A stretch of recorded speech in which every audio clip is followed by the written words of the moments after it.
Welcome to the Full Trainer Access live stream. Today's topic is how to lose weight quickly or fast. We'll be talking about some of the biggest reasons on how to lose weight quickly.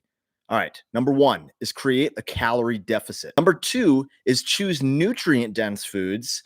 Focus on eating foods that are high in nutrients and low in calories, such as fruits, vegetables, lean proteins, and whole grains. These foods are going to keep you full longer and provide your body with the essential nutrients needed for your body to function appropriately.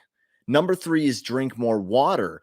Water will also keep you full more than, say, sodas and juices. Okay. Water is super low in calories, so you can drink more water for obviously less calories, 0 calories, in fact, than you would if you were drinking sodas and juices with high calories. All right. Avoid sugary and processed foods. This is number four. Foods that are high in sugar and processed carbohydrates can contribute to weight gain much faster than obviously the lower processed foods, such as natural, more whole foods.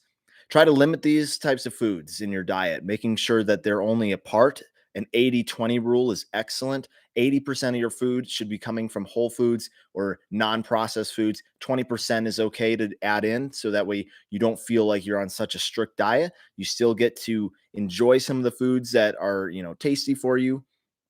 So that 80-20 rule is a great choice for you. Number five, exercise regularly. It's important to incorporate physical activity into your daily routine.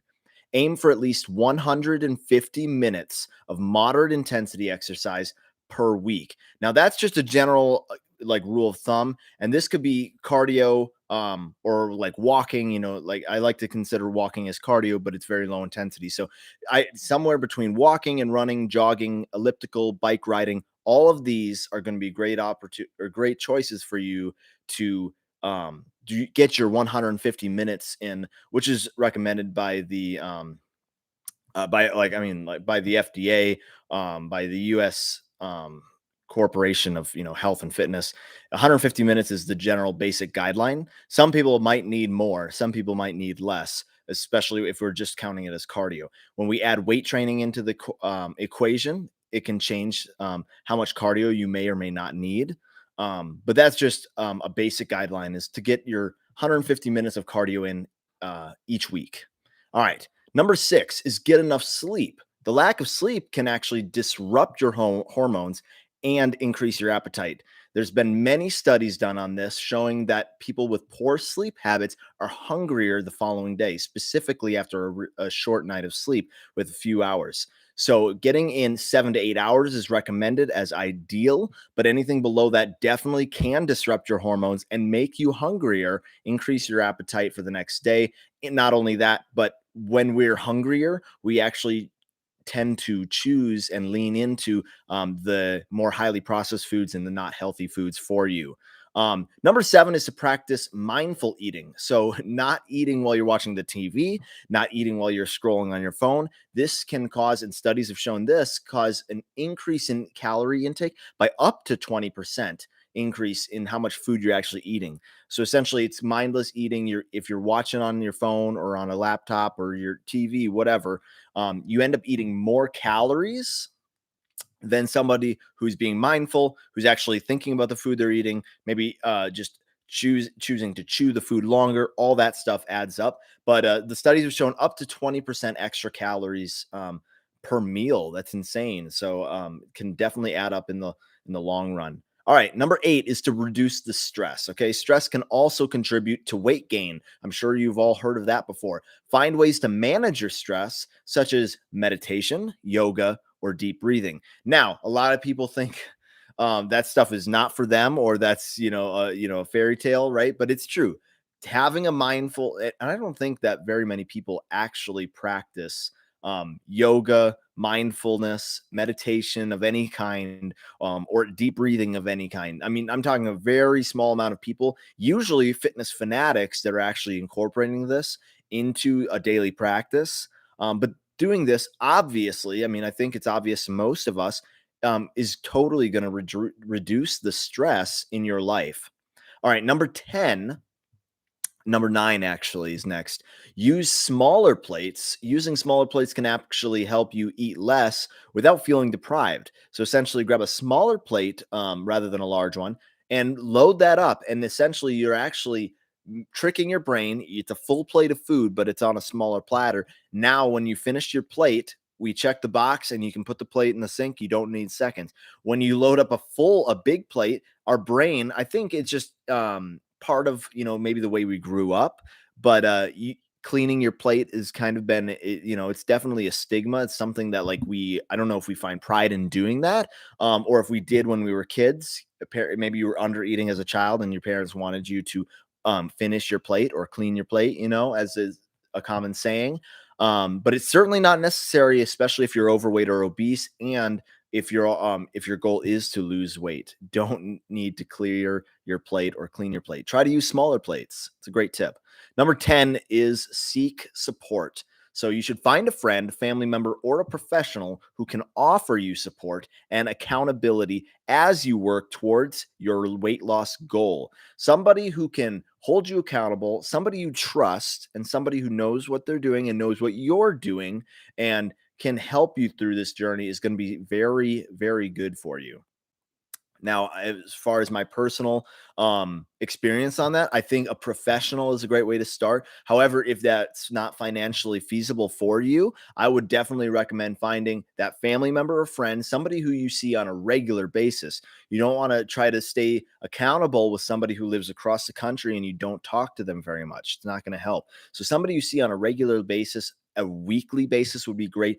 Even more than that, a couple times a week, maybe you see them, maybe you go to the gym together, your workout buddy is a great idea to find, because you trust them enough to be vulnerable with them, and you can tell them when you've messed up and they can say, "That's all right, man. We're just going to keep on going. Thanks for sharing." Rather than you trying to keep it a secret, trying to pretend that you say, if you do mess up and then you're not telling anybody because you don't want, to feel bad about yourself. Find somebody who's not going to shame you or to judge you. They're just there to help and support you. And they want to know when you slip up so that they can be there to pick you back up. And, together you can be on your way. Not only that, but you can also help out somebody else. If you're an accountability partner and they're helping you, make sure that you're also giving that back to them. That can be very beneficial for both of you to make strides towards your weight loss goals together.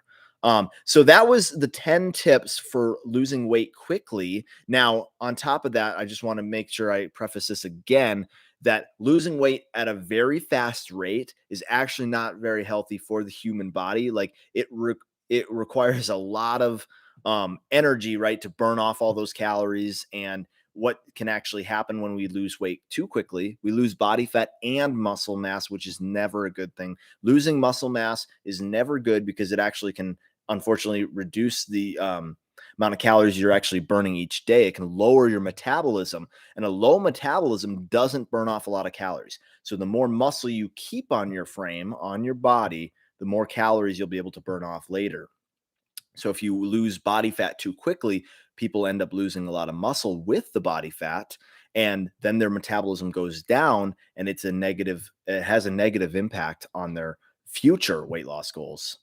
All right, so I do want to get into a couple other things. If you are somebody who's maybe just, at the very end of their weight loss journey, say you're just trying to get the last little bit, or maybe you're trying to get very lean, too lean perhaps is possible. It is very possible to be too lean. So I've got 3 reasons that having a low body fat percentage, and I'm talking about too low, okay? I'm talking where maybe you're looking in the mirror and you're seeing your ribs coming through, or you're just gaunt in the face, and it's actually not easy to notice it on yourself. Sometimes these changes happen slowly where you don't even notice, but a friend or somebody else you trust, again, might notice you're getting a little too lean, and it can be negative for your health. So I do want to go over 3 reasons why having a low body fat percentage, too low in fact, may not be healthy. Number 1 is increased risk of nutrient deficiencies.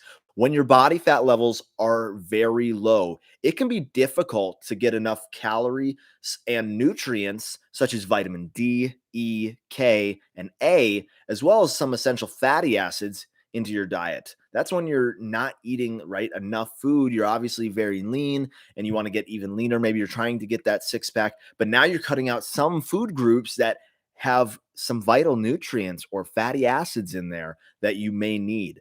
This can lead to a weakened immune system, in fact, or hormonal imbalances potentially, as well as other health problems. But definitely making sure that you're not cutting out whole food groups, that you are getting a balanced diet from all of the 4 or 5 food groups: vegetables, fruits, meats, and whole grains. And I definitely would consider, personally, dairy in that food group, but not everyone can have dairy. So definitely those 4 initial food groups I mentioned. Number 2, as far as top reasons why too low of a body fat is not healthy. Number 2 is hormonal imbalances. Specifically, body fat plays a key role in regulating hormones such as estrogen and testosterone. All right, when body fat levels drop too low, hormonal imbalances can occur, which can lead to irregular menstrual cycles for women, decreased fertility for women, and for men and women, decreased bone density can happen when our body fat levels are too low. Number 3, the third reason why you should not have too low of a body fat percentage for your health would be decreased immune function. Body fat helps support the immune system by producing ketones or cytokines, sorry, that help fight off infections and inflammation. When body fat levels are very low, the body may not be able to produce enough of these cytokines, which can weaken the immune system and increase the risk of infection and illness. So there you have it. Those are 3 reasons why getting too lean is not healthy. But as we all know, being too high in body fat to the point where you are overweight or potentially obese is definitely not good for your health either. So you want to find a place where you're healthy, right in the middle as far as your body fat percentage is concerned. I think we have a misunderstood representation in our modern society of what a healthy body fat percentage is. We glorify celebrities and bodybuilders and movie stars who have this lean physique, both men and women who are on the big screen who have chiseled six-pack abs and muscle fibers that are super defined. But honestly, they're probably at too low of a body fat percentage that they definitely can't maintain that for the rest of their lives, and they are only getting that lean for a certain period of time just to make those movies. So remember, a healthy body fat, somewhere in between being too lean and being overweight, is where you're going to want to. It's going to be different for everybody, right? Somewhere around 15% likely is a very healthy range, but definitely between 10 and 20%. If you're below 10% body fat, that's where we can start to see people having, increased stress response in the body. Hormones start to get out of whack when that happens, especially if women get down to that low of a body fat percentage, but men too, below 10%. But above 20% is when you can start to see some of the negative side effects of being too above your natural set point for body fat. You're getting overweight at that point. Above that 20% for some people is going to be too much body fat, and they're then going to have different conditions that can occur. All right, so if you guys have any questions for me, please let me see in the comment section if there's any questions today. There are no questions, so we are going to end the stream. We'll see you guys next week. Have a good one.